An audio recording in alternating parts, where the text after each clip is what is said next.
Alhamdulillahi Rabbil Alamin. Wassalatu wassalamu ala ashrafil anbiya'i wal mursalin, Nabiyyina Muhammadin wa ala alihi wa ashabihi ajma'in. Ashhadu an la ilaha illallah wahdahu la sharika lah, wa ashhadu anna Muhammadan abduhu wa rasuluh. Salawatullahi wassalamuhu alaihi wa ala alihi wa man tabi'ahum bi ihsanin ila yaumiddin, amma ba'd. Ma'asyiral muslimin wal muslimat rahimani wa rahimakumullah. Sebagaimana telah kita ketahui dan wajib kita yakini bahwasanya kesucian jiwa tidak akan terwujud kecuali ketika seorang hamba menempuh jalan-jalan yang diajarkan oleh Nabi kita Muhammad sallallahu alaihi wasallam. Bukan mencari jalan dan cara masing-masing. Karena kita telah meyakini bahwasanya orang yang paling mengerti jalan untuk kita mendapatkan kesucian itu adalah Nabi kita Muhammad sallallahu alaihi wasallam. Terlebih Allah Subhanahu wa taala telah memerintahkan kita mencontoh beliau dan mengabarkan kepada kita bahwasanya beliau adalah sebaik-baik tauladan dalam ayat yang telah kita baca.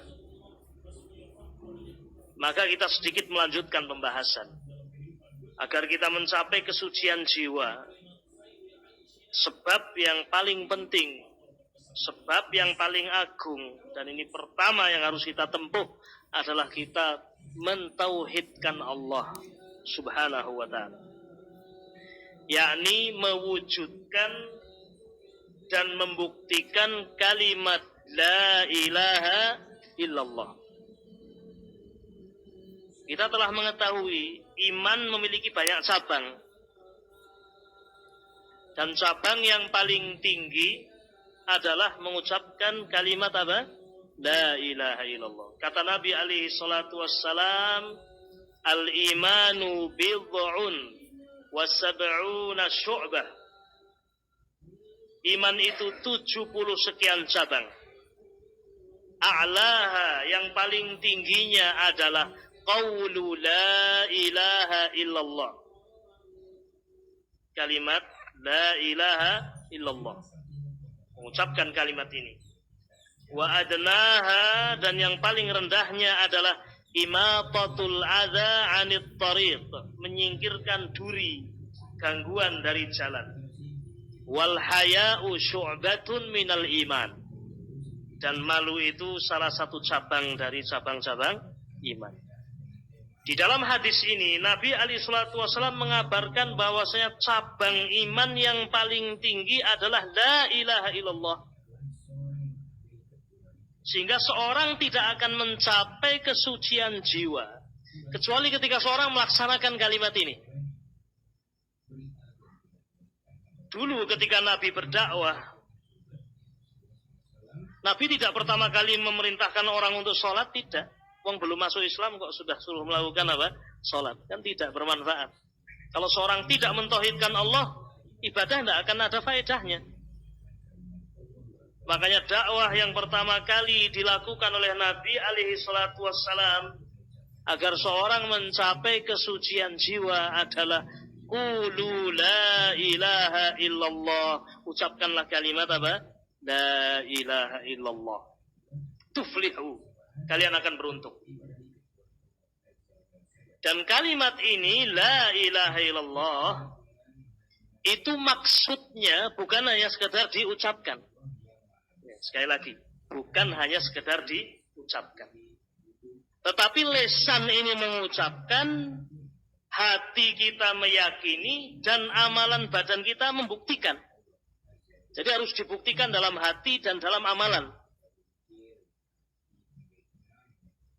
Kalimat asyhadu an la ilaha illallah itu sumpah dan janji kepada Allah Subhanahu wa taala. Yang namanya janji harus ada buktinya. Demikian pula ketika kita mengucapkan la ilaha illallah, itu lisan kita mengucapkan kalimat ini, la ilaha illallah. Kemudian hati kita meyakini. Meyakini apa? Meyakini makna kalimat ini. Apa makna kalimat la ilaha illallah?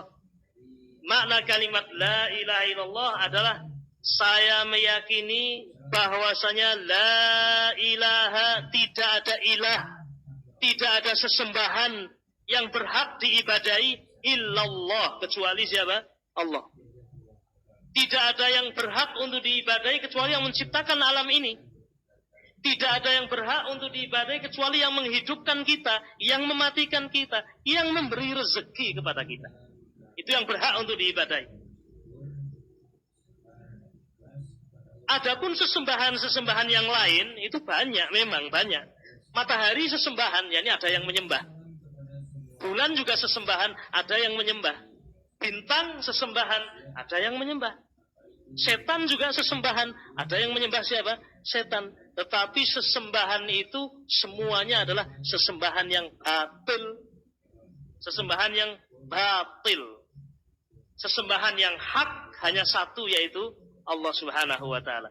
Ini makna kalimat la ilaha illallah. Tidak ada ilah, tidak ada sesembahan yang berhak untuk diibadahi kecuali Allah yang menciptakan kita, kecuali Allah yang memberikan rezeki kepada kita.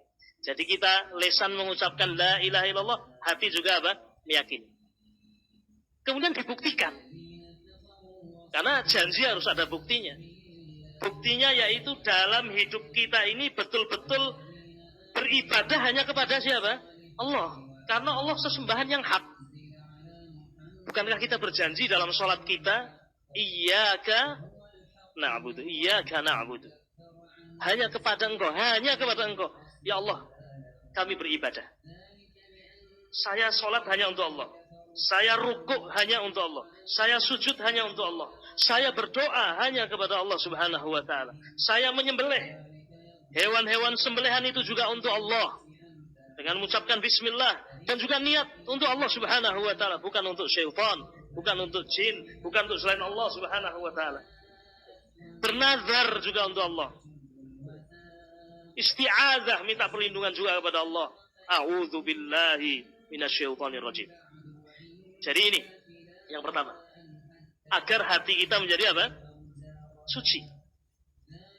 Mentauhidkan Allah, menegakkan kalimat la ilaha illallah. Ma'asyiral muslimin rahimani wa rahimakumullah. Ya.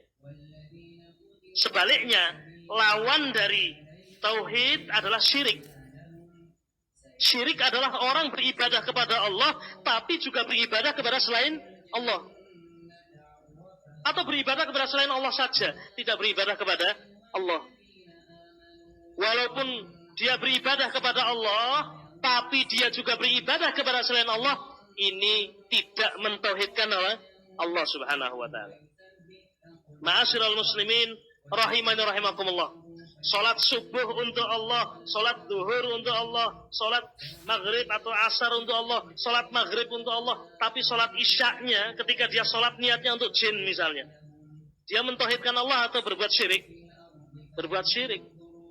Walaupun 4 salat itu untuk Allah dan tetapi satunya untuk selain Allah, ya tidak dikatakan sebagai seorang yang hanya beribadah kepada siapa? Allah.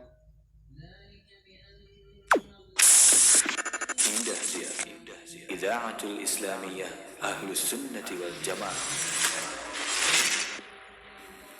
Saudara kaum muslimin pendengar Radio Indonesia dimanapun Anda berada, kami mohon maaf yang sebesar-besarnya untuk kajian tematik di kesempatan pagi hari ini. Kita putuskan karena insya Allah beberapa waktu lagi kita akan mengikuti kajian langsung pembahasan kitab Manhajus Salikin bersama Ustaz Helmi Bajri hafidhahullah ta'ala. Selamat mengikuti, barakallahu fikum.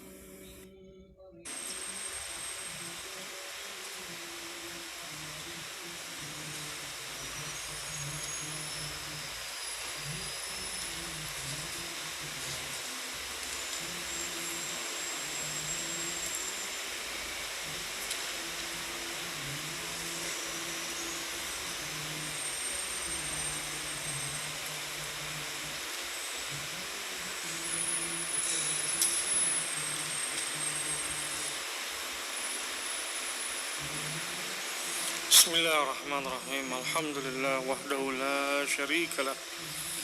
Wa asyhadu an la ilaha illallah wa asyhadu anna Muhammadan abduhu wa rasuluh. Sallallahu alaihi wa ala alihi wa sallama tasliman katsira wa ba'd.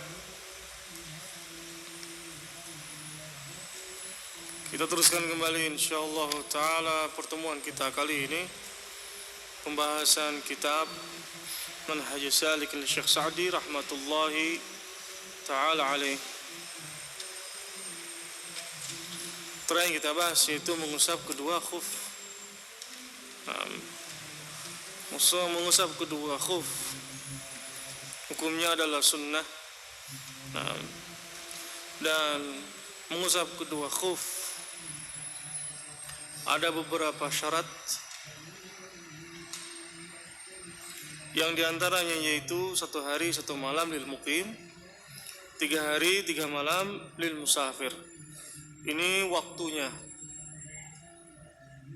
sebagaimana dalam hadis disebutkan, hadis Ali bin Abi Thalib, wa ja'ala Rasulullah sallallahu alaihi wa alihi wasallam 3 ayamin wa layalihunna lil musafir wa yawman wa laylatan lil muqim. Akhrajahu Muslim. Kemudian syarat yang berikutnya, bisyarat ayal basuhuma ala taharah. Syarat kedua dari mengusap kedua khuf yaitu memakainya dalam keadaan suci. Dan kemarin telah kita gambarkan kaifiyahnya, yakni sebelum dia berwudu, sebelum dia mengusap khuf, wudu dulu dengan sempurna.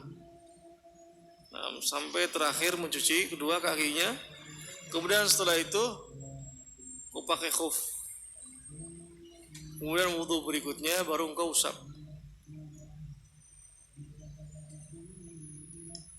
Kemudian syarat yang berikutnya, tidak mengusap keduanya kecuali fil hadatsil asghar. Tidak mengusap kedua khuf kecuali pada hadas yang kecil, keluar kepadanya hadas yang besar.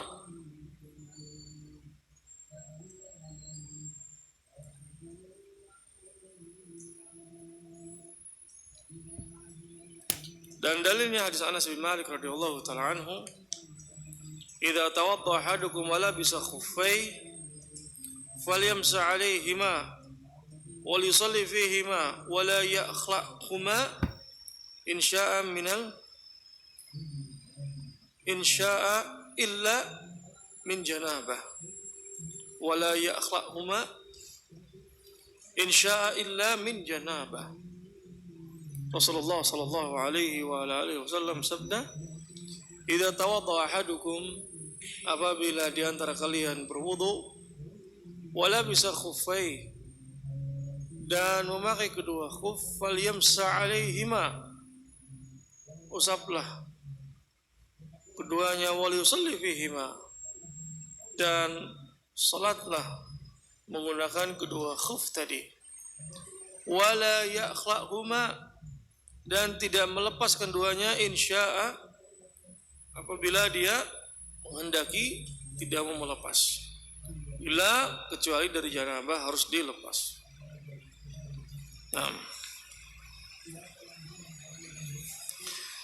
Kita teruskan kembali pembahasan kita, dilihat kitabnya, diperhatikan. Sekarang masuk ke pembahasan mas'alal jabirah, mas mengusap di atas perban luka atau pembalut luka. Baik. Qala rahimahullahu ta'ala, fa in kana ala a'dha'i wudhu'i jabirah ala kasrin aw dawa'un ala jurhin wa yadurruhu al-ghusl, masahu bil ma' fil hadathil akbar wal asghar hatta yabra'.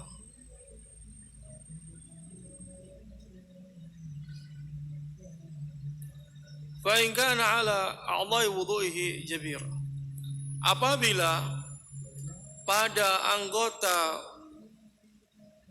wudhunya itu ada perban atau pembalut luka ala kasr, pada tulang yang patah atau pada luka, au dawaun ala jurhin wa yadur ghusl, atau di sana ada obat atau ada, yakni pada lukanya tadi ini ada obat, baik disertai dengan pembalut luka ataupun tidak, intinya ada pembalut di situ yang menutupinya. Yadurul ghusl, dan yadurruhu, dapat memadaratkan apabila dicuci. Masahahu bil ma fil hadatsil akbar wal asghar hatta yabra'a.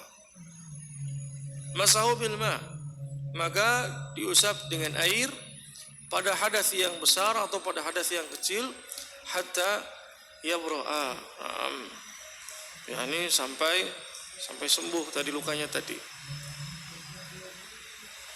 Sekarang kita masuk dalam pembahasan apabila di anggota wudu kita ada luka, dan luka tadi ditutup oleh perban. Kalau bukan anggota wudu, maka hal itu tidak mengapa, tidak menjadi masalah.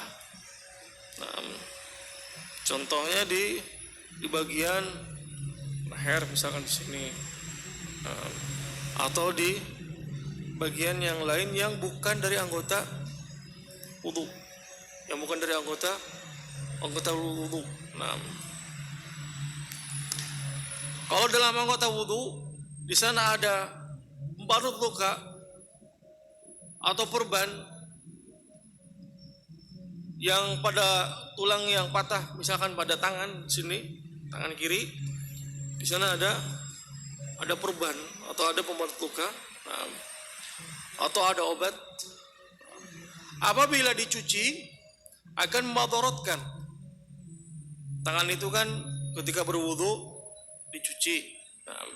Kalau seseorang memakai di sini perban, tangan patah, perban di sini, kalau dicuci, semuanya menggunakan air, itu akan mengakibatkan madarat,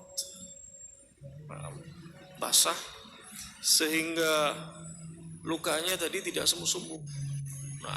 Lukanya tadi semakin basah dan semakin menyebar atau semakin lama dari proses penyembuhannya karena tidak kering. Maka dalam keadaan seperti ini, masaha bil ma fil hadatsil akbar wal asghar hatta yabra'a, diusap. Ini kalian wudu, kemudian ketika akan mencuci tangannya yang kiri, kanan selesai karena tangan kanan di sana tidak ada luka. Tangan kiri, maka yang ditutup oleh perban tadi diusap. Tidak perlu air yang banyak, yang penting tangannya basah, diusap atasnya, bawahnya, seluruhannya. Yang tersisa tetap dicuci. Sedangkan yang tertutup tadi diusap. Taib. Syekh Utsaimin rahmatullahi taala alaihi mengatakan ini apabila tidak memadaratkan. Contoh, misalkan dia luka,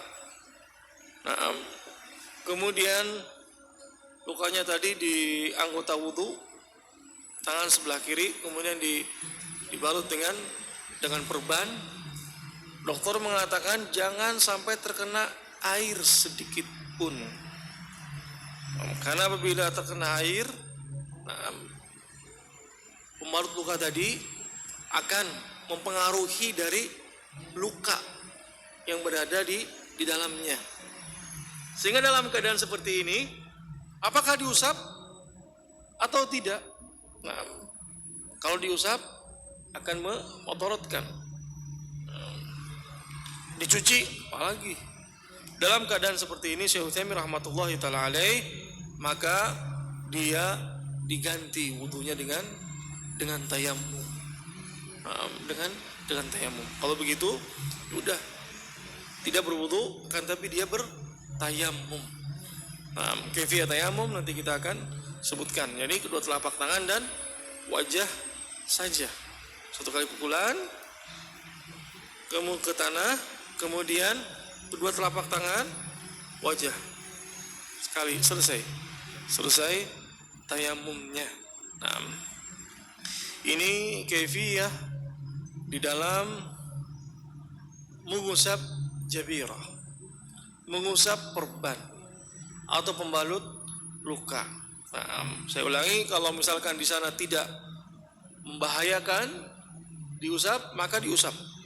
Tangannya basah, diusap. Ketika dia berwudu akan melewati anggota wudu yang tertutupi oleh pembalut luka tadi, cukup diusap saja. Kalau tidak memadaratkan, maka ya sudah, tayamum saja. Tidak perlu tapi tayamum. Fahimtum? Mengusap di atas pembalut luka. Baik. Qala rahimahullahu taala wa sifatu masal khuffain, dan sifat mengusap kedua khuf ayamsa akthar zahirihima, yakni dia mengusap sebagian besar bagian atasnya.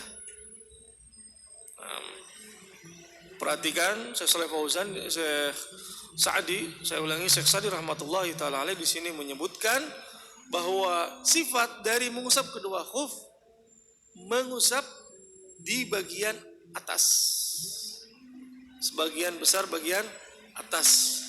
Kemarin telah kita praktekkan. Berapa kali mengusapnya? 1 kali. Berbarengan tidak? Berbarengan dari depan, dari jari jemari depan di sini. Kedua khufnya di depan, kemudian ke bagian atas mata kaki. Itu mengusap kedua khuf. Sebagaimana dalam hadis Ali bin Abi Thalib radhiyallahu taala anhu. Ada tidak di situ? Ada. Sebutkan. Yang ada di situ dibaca hadis Ali bin Abi Thalib, "Lau kana din bi ra'yi, la kana asfalu khuf aula bil mas min a'lahu.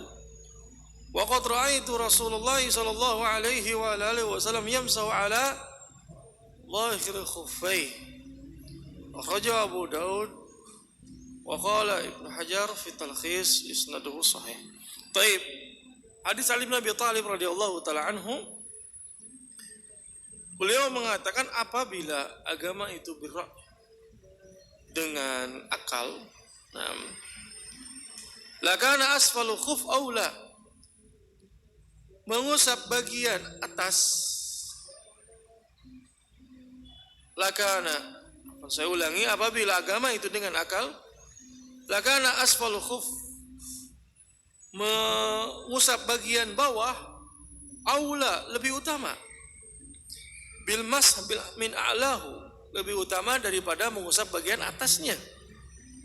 Sebagaimana kemarin telah kita sebutkan bahwa seseorang ketika dia berjalan yang kontak langsung dengan lantai di sini adalah bagian bawah. Akan tetapi agama ini bukan dengan akal. Agama ini dengan dalil Al-Quran dan Sunnah. Bahkan Ali bin Abi Thalib mengatakan, sungguh aku telah melihat Rasulullah sallallahu alaihi wa alihi wasallam yamsahu ala dhahiri khuffai. Beliau mengusap di atas bagian zahirnya, bagian atas kedua khufnya. Wa ammal jabirah, sedangkan al-jabirah, adapun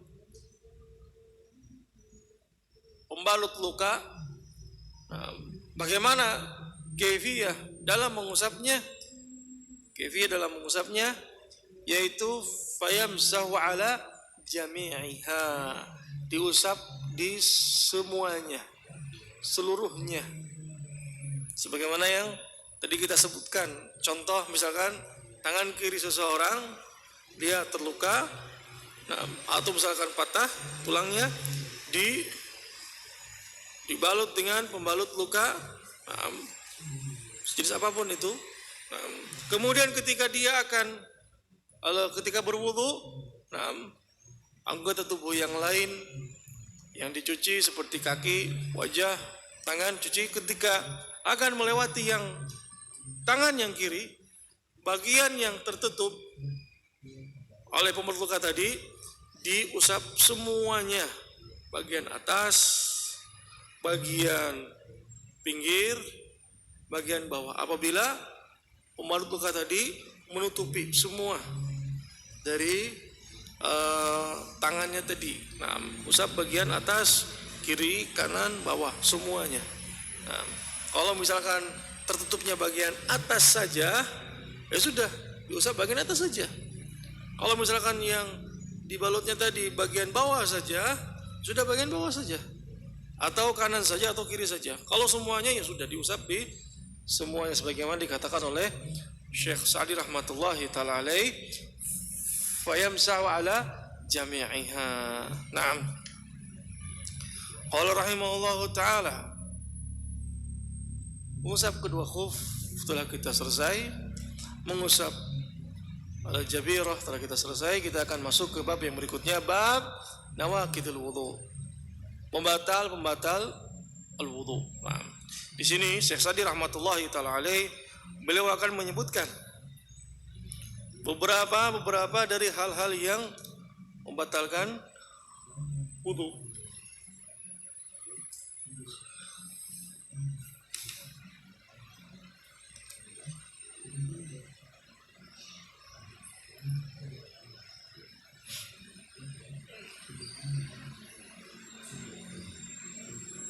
Qala rahimahullahu ta'ala,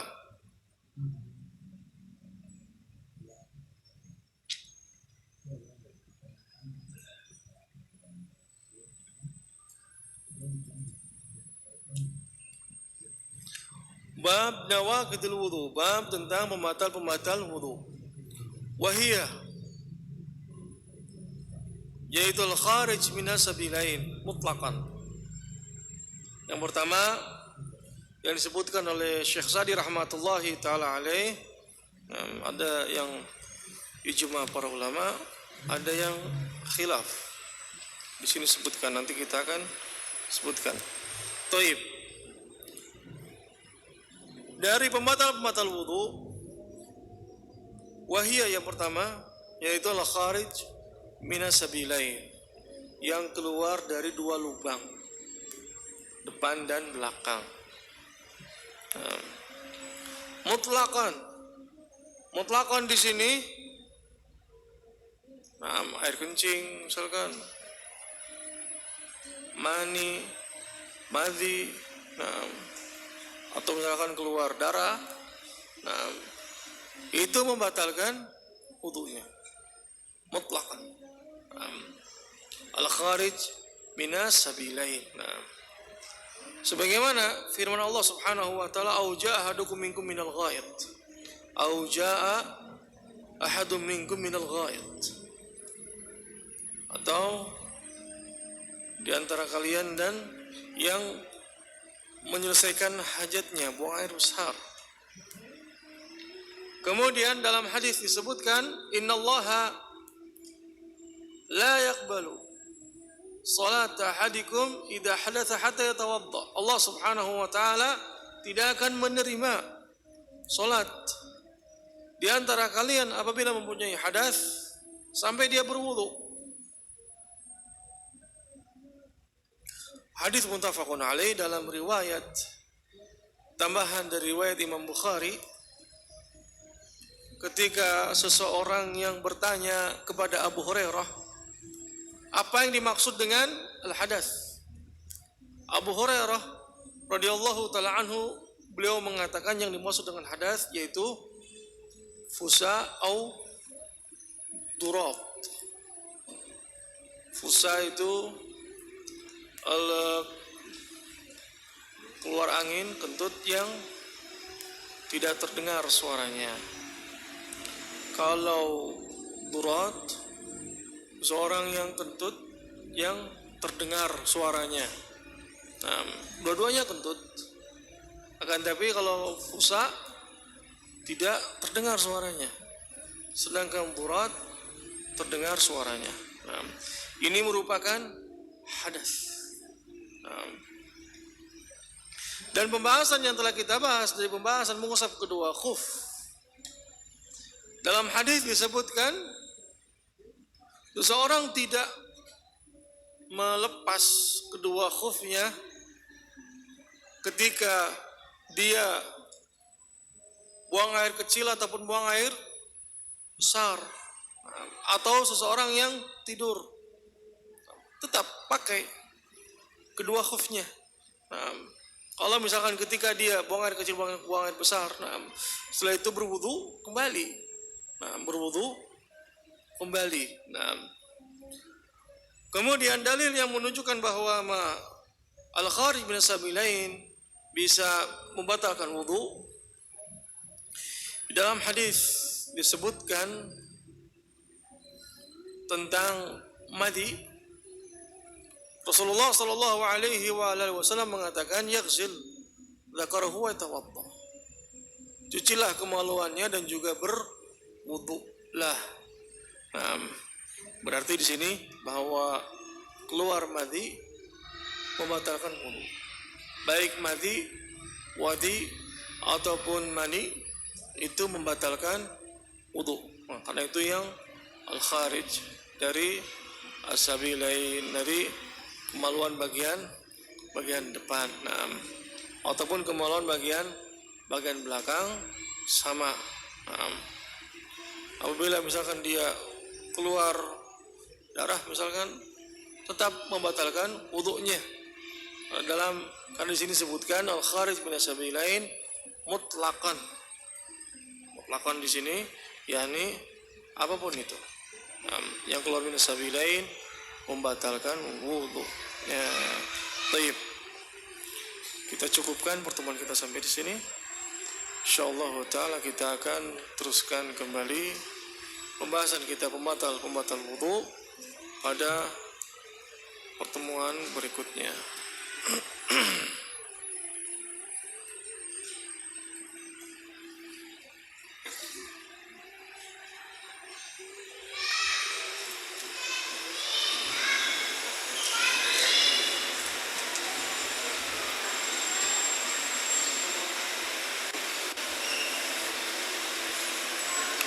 Afwan Ustaz, kalau kita terkena junub dalam keadaan ada luka di bagian badannya, apakah diambil seperti hukum korban ketika wudu? Nah, nanti akan bahas di bab mandi janabah. Nah, akan dibahas di bab mandi janabah.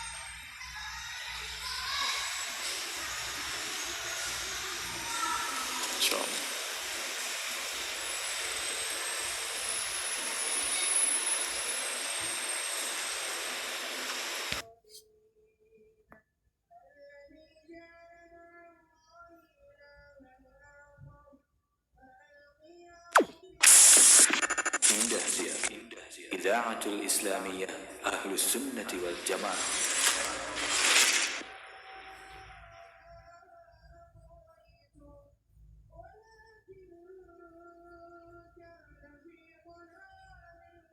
بسم الله.